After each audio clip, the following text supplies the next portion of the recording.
Audit Commissioner and P3 PWD Party List nominee Rowena Guanzon. Welcome. Thank you, Gretchen. And former COMELEC Commissioner, we should add to that When do we call you list. Congresswoman? Well, What's up with that? by God's grace, I hope not too long. What are the updates on that, by the way? Well, we're still in the Supreme Court. Now, ito masaya kasi now the House of Representatives, dati kandara pa sila. Bigay kay BP Sara ng no questions asked, confidential funds. Ngayon, binawi nyo. Siyempre magagalit si Digong sa inyo. Di ba? Uwak-bawi pala kayo eh. Yung sinabi po ni Presidente. Hero ba kayo? Hero? Ha? Dahil binawi nyo? Dahil nakinig kayo sa taong bayan? Hindi naman eh. Baka naman politika lang yan. Nabanggit po ni Hindi po ba? May circular yan. Ang problema po kasi, sa Intel Fund, walang resibo. Yung confidential fund, wala ring resibo. I was mayor also before, naging COA commissioner pa ako. Alam niyo ba liquidation ng Intel Fund na yan, ipapasok lang sa sealed envelope, nakalagay sa circular, in sealed envelopes. Pwede ba recipe ng adobo mo, ilagay mo doon, adobong dilaw? Ilagay mo doon sa sealed envelope. Hindi ba yan papasa sa COA? Kasi sealed envelope yan eh. That's what I've been saying, that the Congress, aside from doing the Filipino people a favor, so it speaks, magpasa na kayo ng batas na nililimitan nyo yung confidential fund, zero sa civilian agencies. At ang Intel funds ay may batas na nag-regulate kung paano yan gagastusin. Senator Sonny Angara was defending the confidential fund of the president, saying that he is the head of state. Merong mga bagay na siya lang nakakaalam at nakakakita. Hindi ko alam kung ano alam niya. Pero And ma'am, this has been...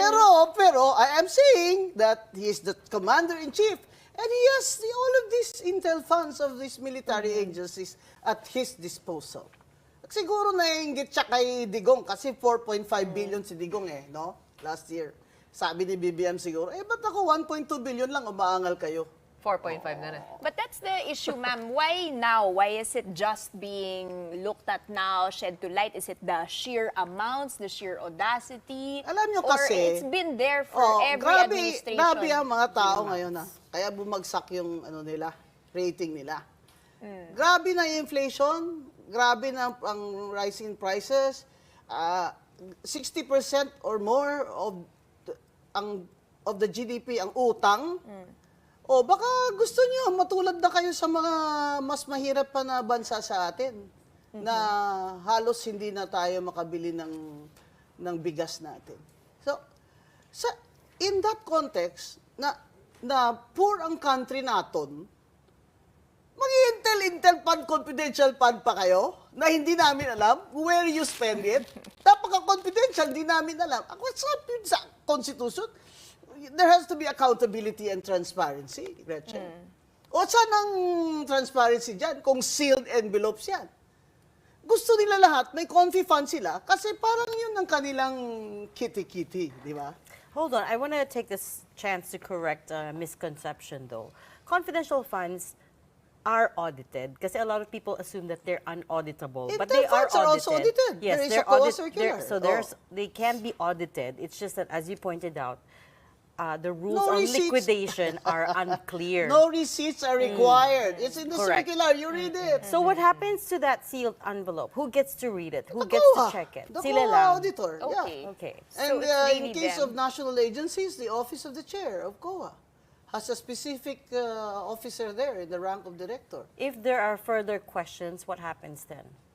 Well, they can disallow it. You see, the COA is the guardian of the funds of the government. So the they buck can stops disallow with the COA. it. Yeah, they can disallow it. But tell me, and no offense to COA, it's a professional organization. I was very happy there, and I have a family there.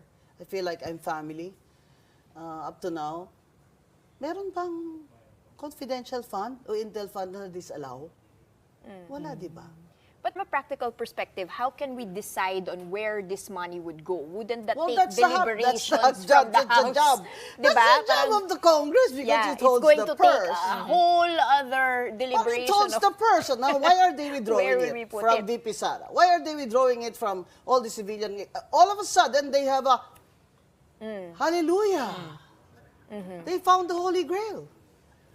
They're now zero for civilian agencies, and they'll move it to the Coast Guard and military.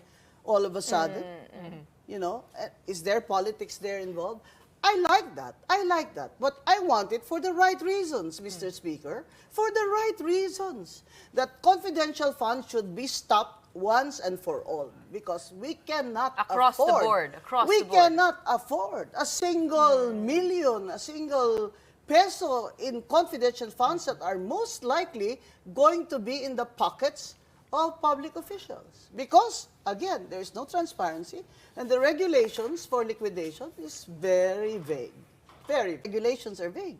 So why bother? Let's go to the Why root of the bother? problem. Why even appropriate confidential funds to civilian agencies when they are not needed? And it's also They're not a just necessity. these departments that Oh. were mentioned. Nasa LGU din eh. The Extraordinary House funds. said they didn't. The House, diba, has been accused of having confi funds as well, and they said, no, you don't have confi funds. They're They have called extraordinary extraordinary funds. expenses. Well. Please help us understand what extraordinary expenses are.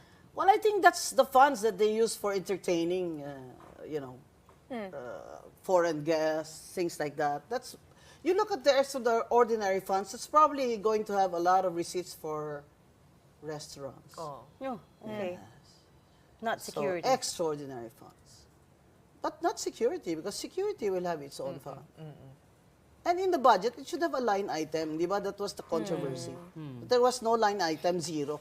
And then, the House said the VP can have confidential funds because it's in the heading.